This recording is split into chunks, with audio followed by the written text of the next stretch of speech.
Hey everyone, Karen Cecilia here. I am enjoying the response that I'm getting. I appreciate it. Well, not many people seem to be interested in history, but I'm not going to give up. I'm still going to do these videos, and I'm still going to send them out, and I'm hoping that you will get an interest in them and pass them on to your children as well, and let them get an interest in the history. And yes, most of it is not so much about Jamaica. Jamaica is still young, and there are a lot of things about Jamaica historically that we can talk about. But I want to talk about big things, and Jamaica have big things as well. Trust me, we do. But the things that actually shape the world is what I want to bring to you. And so here's another episode. Remember to like the video and share the video with a loved one. As soon as you finish watching it, just pass it on to somebody and say, boy, you have to watch this, please. Go watch it. All right? So give it a like, give it a share, and send me all the comments that you want. Um, Many of us have watched Hidden Figures, the story about the women in who helped launch John Glenn into space, and they were working with NASA at the time. Still, racism was ripe, but they played their role effectively. So many of us have watched it, and maybe watched it about 4 times. Yeah. But before Hidden Figures, there was another black woman who was calculating the path to the moon. Yes, there was. And history almost nearly erased her name. When people talk about the black woman who helped America reach the moon, the one name that usually comes up is Katherine Johnson. Her story deserves every bit of recognition it receives. It does. But there's another name, just as brilliant, just as important, that most of the world still don't know, certainly not Americans. Her name was Evelyn Boyd Granville, and she was only the second black woman in United States history to earn a PhD in mathematics. And the equations that she solved helped guide rockets through space during the early years of America's moon program. Yet for decades, her work remained invisible. Today, we're going to change that, I hope. So, only two black women in all of America up to that point held degrees in mathematics. In 1949, a young woman walked across the stage at Yale University. She was 24 years old. She had just completed one of the most demanding academic journeys imaginable, a doctoral degree in mathematics. Hard work, I can only guess. You and I can only guess. But the moment carried a deeper meaning. Because at that time in the United States, there were exactly two black women with PhD in mathematics. One was Euphemia Lofton Haynes, who earned her degree in 1943, and the second was Evelyn Boyd Granville. That was the entire list of black women with degree in mathematics. Euphemia Lofton Haynes and Evelyn Boyd Granville.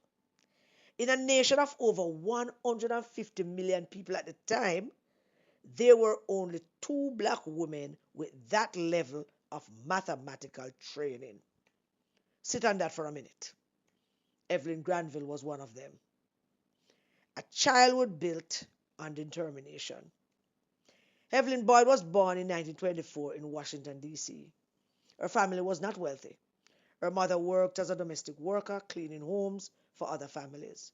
But she believed fiercely in education, and she wanted her daughters to have opportunities that had never been available to her. So she worked hard. She cleaned floors. She walked. She washed clothes. She cleaned floors. She ironed. She did a lot to ensure that her girls get that education. Evelyn, of course, responded with brilliance because she loved mathematics. Numbers, she said, felt honest to her. In a society filled with prejudice and contradiction, math offered clarity. Equations didn't care about race. Proof did not discriminate. A rare black student at Smith College. Evelyn attended Smith College, one of the most prestigious women's colleges in the country. But she was one of very few black students on campus at that time. The 1940s were not welcoming to black women in higher education, so isolation was common. Opportunity was limited, but Evelyn excelled anyway. She graduated summa cum laude in 1945, one of the top students in her class, and she decided that she wasn't finished. Graduate school was another battle. The year was 1945. World War II had just ended. Black women were rarely accepted into doctoral programs, especially in mathematics. Yet Yale admitted Evelyn. For 4 years, she studied advanced mathematics, including functional analysis, a complex branch of mathematical theory. Often she was the only black student in the room, even though there were few on campus itself. More often than not, she was one of the only women, sometimes both, in a room. Not only the only black woman, but the only black woman. But she finished. In 1949, Evelyn Granville earned her PhD, and one of the most educated mathematicians in America she became. Then, after that, reality arrived. Universities would not hire her. Research institutions passed over her applications for lesser qualified white men. The academic world had allowed her to earn a doctorate, but the academic world still refused to give her a place. So what did Evelyn do? Evelyn turned to industry. She worked first at the New York University Institute of Mathematics, then moved into a rapidly emerging field at that time. That field was computing. In the 1950s, Granville joined IBM, where she helped program some of the earliest electronic computers. These machines were primitive compared, to modern technology now, but they were revolutionary at the time. Evelyn wrote algorithms as part of her job. She designed mathematical procedures for machines that were still learning how to process numbers. She was helping build the foundation of what we now know as modern computing. When the space race began, then the world changed again. In 1957, the Soviet Union launched Sputnik 1. You might know. The Soviet Union launched Sputnik 1 into space. The United States panicked. The space race had begun. Suddenly, America needed mathematicians more than ever. Even black women mathematicians. So Evelyn began working with IBM on projects connected to the newly formed NASA. Her work included calculations for Project Vanguard. Please, you guys need to go read up about those things. Project Vanguard. Later, she joined North American Aviation, where she worked on the most ambitious engineering project of the century, the Apollo program, the mathematics that sent humans to the moon. Granville's job involved celestial mechanics. She calculated rocket trajectories, orbital paths, course corrections, re-entry calculations, which was what giving them problem. In other words, she helped determine how spacecraft would travel between Earth and the moon and back. Without those calculations, astronauts could not reach orbit, let alone return safely. Her work was essential. But when reports were written, when presentations were given, when credit was assigned, her name often disappeared. Male engineers signed the papers. Women mathematicians performed the calculations. It was a pattern across the aerospace industry. It was a system that kept women invisible. And Granville understood that system clearly. Women were often treated as human computers. They did the math. Men received the recognition. Fighting the system could mean losing your job. So Evelyn kept working, kept her head down, and did her job, quietly solving the equations that powered the Apollo program, equations that the very same white, undereducated men could not. Apollo 2 and the moon landing. In 1969, that mission succeeded.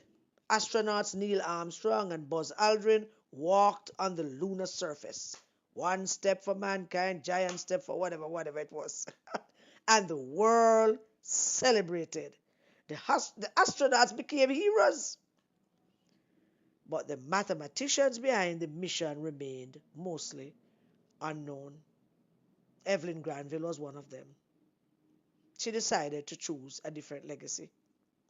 By the late 1960s, Granville realized something important, that recognition for her as a black woman might never come.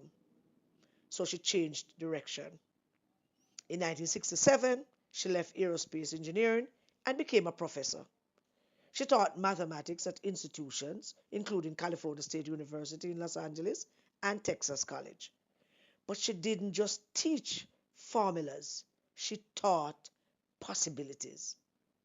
Granville wanted her students, especially black students and young women, to see themselves as mathematicians because she understood the real barrier was never intelligence, it was access.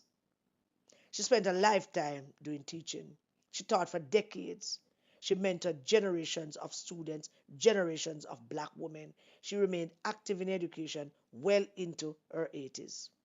She finally retired in 2014 at age 89, and she lived long enough to see something remarkable happen. She lived long enough to see the cultural shift. When Hidden Figures changed the conversations, when the film came out in 2016, it introduced millions of people to the stories of Katherine Johnson, Dorothy Vaughan, and Mary Jackson. Their contributions were extraordinary and long overdue for recognition, but the film revealed something else as well. There were many more women like them who were never ever seen. Evelyn Boyd Granville was one of those hidden figures, a life that deserves remembering. Granville passed away on June 27th in 2023, just the other day, at the age of 97. But for much of her life, she remained largely unknown outside of academic circles, yet her achievements were extraordinary.